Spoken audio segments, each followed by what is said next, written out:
long walk to freedom.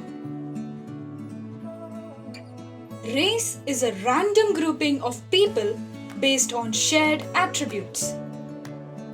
They can be anything: the geographical place you share, ancestry, culture, or perhaps more controversially, biological features. Let me tell you before we begin that there is no such thing as race. It is all made up. Why? I'll come to that in a second. But now that you know race, let us define racism. Racism is the idea or belief that one race of people are above or superior to other races. If you are even the slightest bit rational, this would make no sense to you. Why? Because of a concept we are all familiar with: equality. We hold these truths to be self-evident that all men are created equal, says the American Declaration of Independence.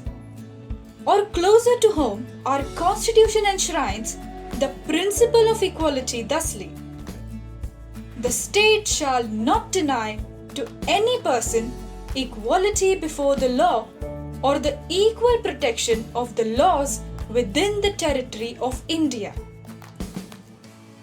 Which essentially means everyone is the same and no one is special.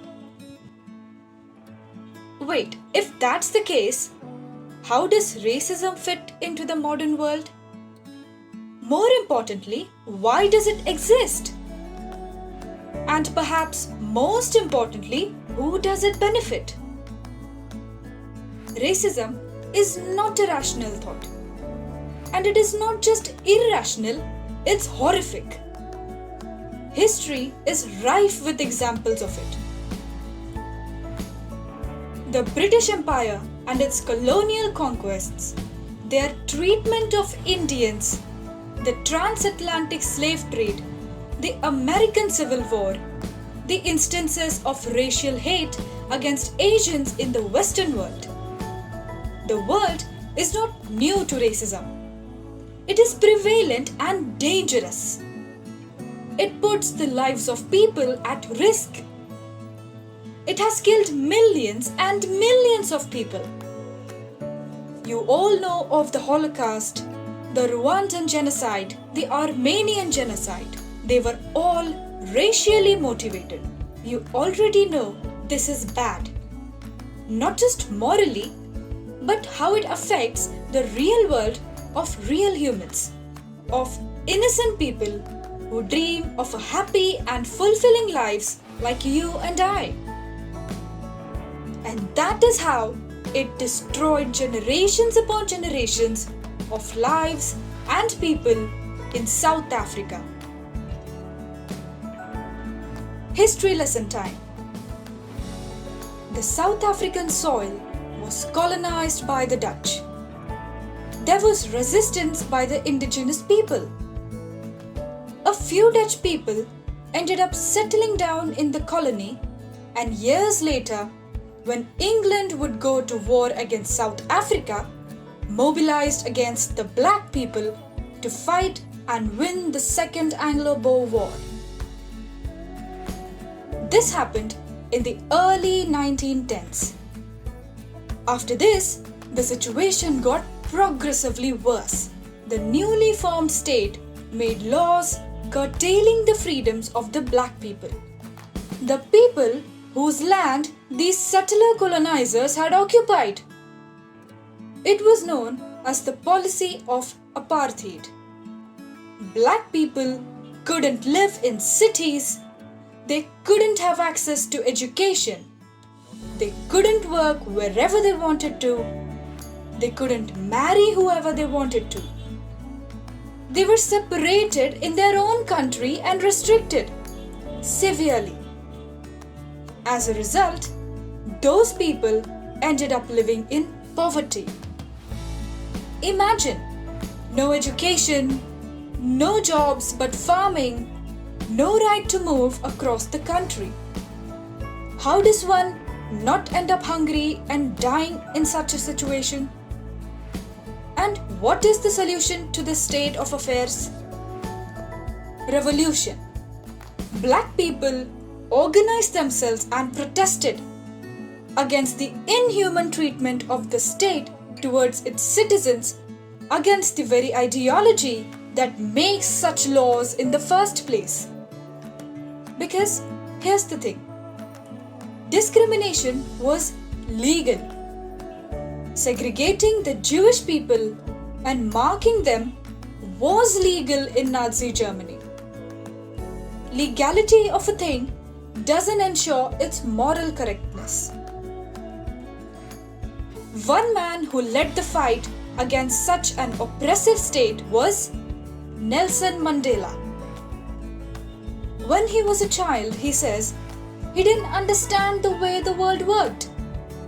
For a child barely needs any kind of freedom to play in the fields and ride the back of bulls, swim in the clear river waters, and eat marshmallows under a starry night. No, Mandela did not understand the value of freedom until much later, till he grew up. Because the value of freedom changes as you grow older. You want to do more, and the freedom that childhood gives you is not enough.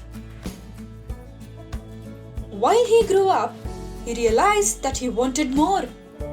He wanted to stay out at night. He wanted to be able to go wherever he wanted.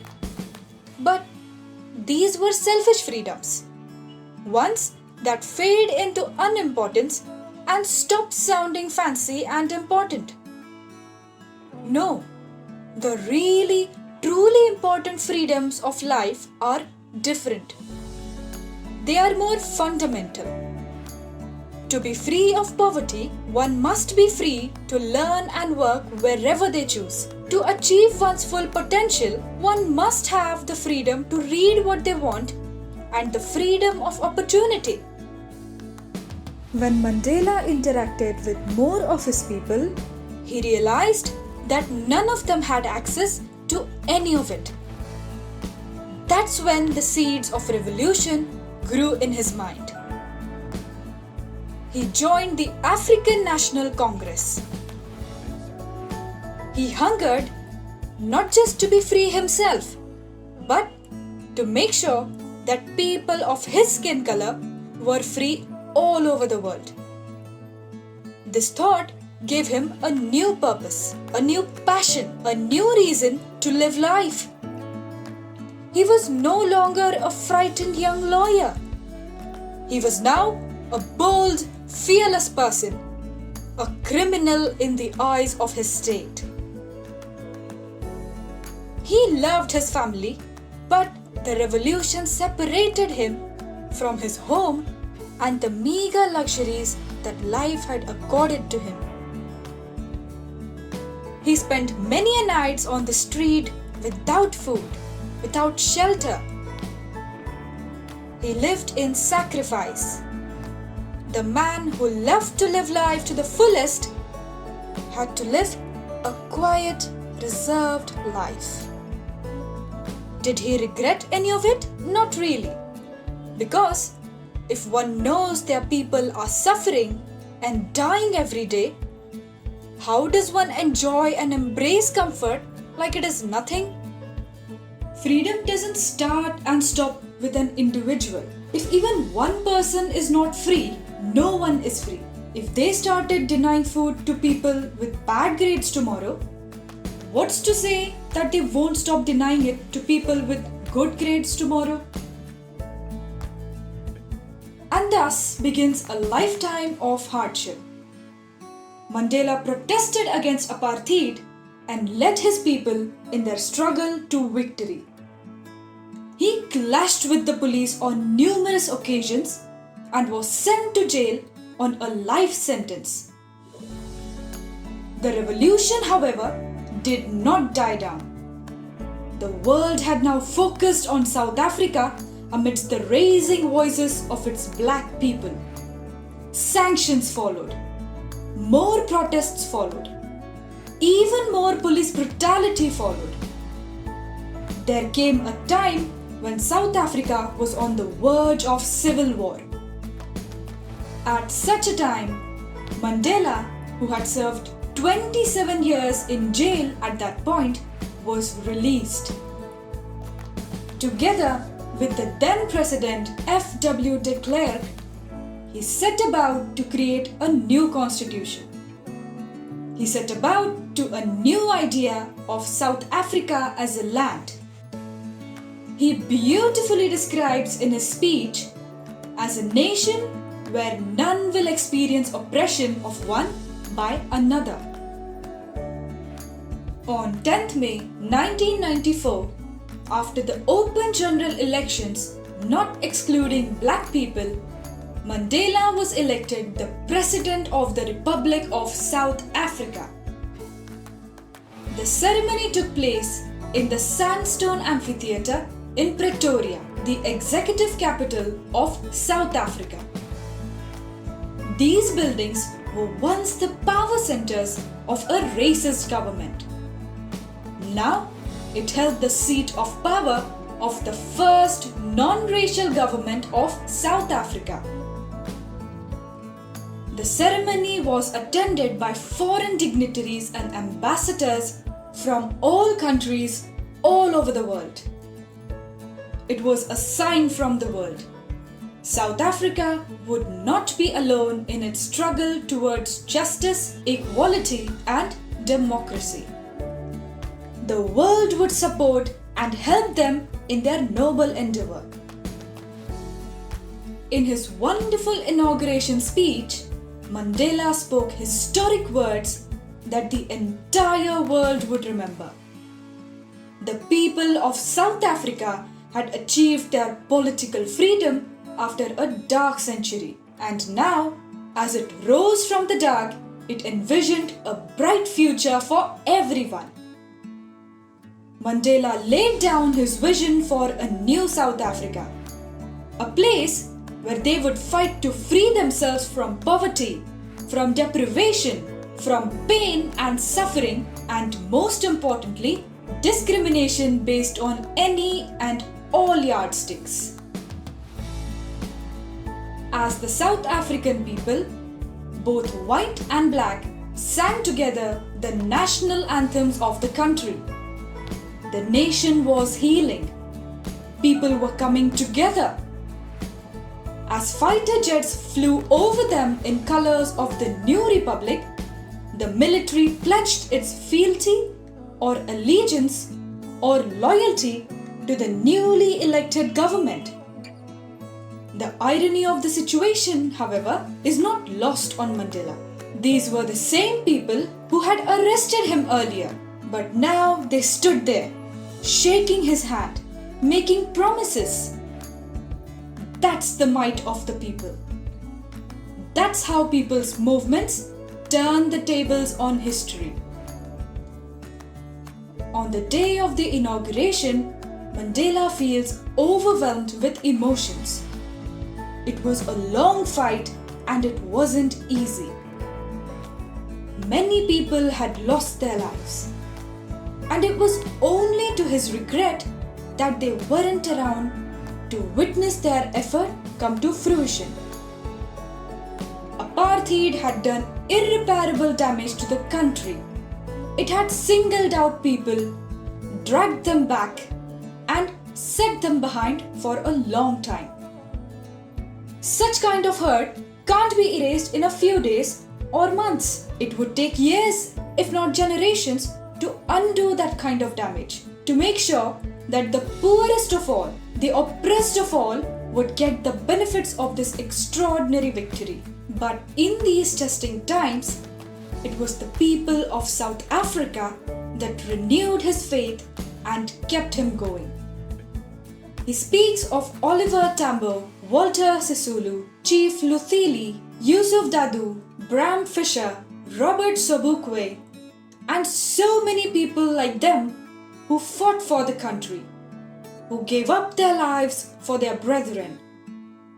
And this endless human spirit is the country's most valuable resource. Not the coal, not the jewels, and not the minerals hidden under its soil. Because it is ultimately all about people. Humans have evolved to live together. We think of our families, our loved ones, and our people before anything else. And that is what gives us courage. It is that which gives meaning to our lives.